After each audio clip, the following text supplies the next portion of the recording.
পাকিস্তানের নয়া প্রধানমন্ত্রী হয়েছেন শাহবাজ শরীফ। 6 দলের জোট সরকারের প্রধানমন্ত্রী হয়েছেন শাহবাজ। ভারতের প্রধানমন্ত্রী নরেন্দ্র মোদী সেই শাহবাজকে শুভেচ্ছা জানিয়েছেন বলে খবর।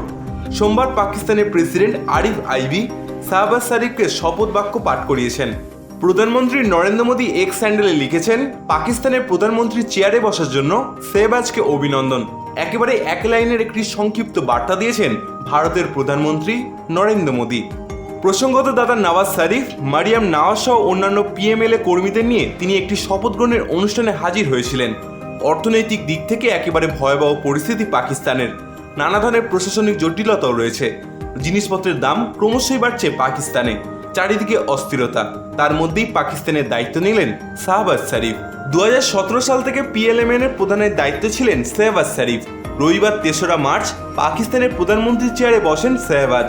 201টি ভোট পড়েছিল তার পক্ষে। ইমরান খানের পাকিস্তান তেহরিকে ইনসাফ পেয়েছিল 92টি ভোট।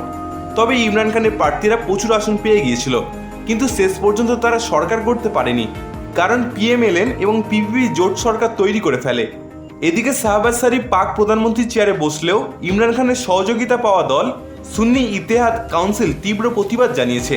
সেই পরিপ্রেক্ষিতে শেষ পর্যন্ত শরীফের যাত্রা কতটা মসৃণ হবে সেটা প্রশ্নের মুখে। প্রসঙ্গত 8ই ফেব্রুয়ারি ভোট হয়েছিল পাকিস্তানে। সেই ভোট পরবর্তী নানান রাজনৈতিক ঘটনা পরম্পরা পেরিয়ে শাহবাজ শরীফ দ্বিতীয়বার পাকিস্তানের প্রধানমন্ত্রী হলেন। উল্লেখ্য, ভোটে তার দল পাকিস্তান মুসলিম লীগ নওয়াজের তরফে শাহবাজের দাদা নওয়াজ শরীফ প্রধানমন্ত্রীর পদপ্রার্থী হলেও শেষমেশ রাজনৈতিক ঘটনাবলী শাহবাজকে সিংহাসনে বসালো। 265 আসনের পাকিস্তানের ভোটে ম্যাজিক ফিগার ছিল 133। পাকিস্তানের সংসদে 336টি আসনের মধ্যে 169টি ভোট সঙ্গে নিয়ে সংসদের নেতা হওয়ার নিয়ম রয়েছে। এদিকে 336টি সদস্যের পাক সংসদে 90টি আসন ইমরান খানের পিটিআই সমর্থিত দল নির্দলেরা জিতে যায়। সেই জায়গা থেকে ইমরান খানের শিবির সংখ্যাগরিষ্ঠতা পায়। এদিকে খেলা ঘুরে যায় যখন পাকিস্তান মুসলিম লীগ নওয়াজ ও পিপিপি পার্টি একজোট হয়ে সরকার করার রাস্তা বেছে নেয়। সেক্ষেত্রে পাকিস্তান মুসলিম লীগ নওয়াজকে বাইরে থেকে সমর্থনের বার্তা দেয় বিলাওয়াল ভুট্টোর পিপিপি। তবে এবার পাকিস্তানের প্রধানমন্ত্রীকে এক লাইনের শুভেচ্ছা জানালেন নরেন্দ্র মোদী। এখনকার মতো বিদেশের খবর এই পর্যন্তই। আপনারা দেখতে থাকুন ইন্ডিয়ান প্রেসম্যান।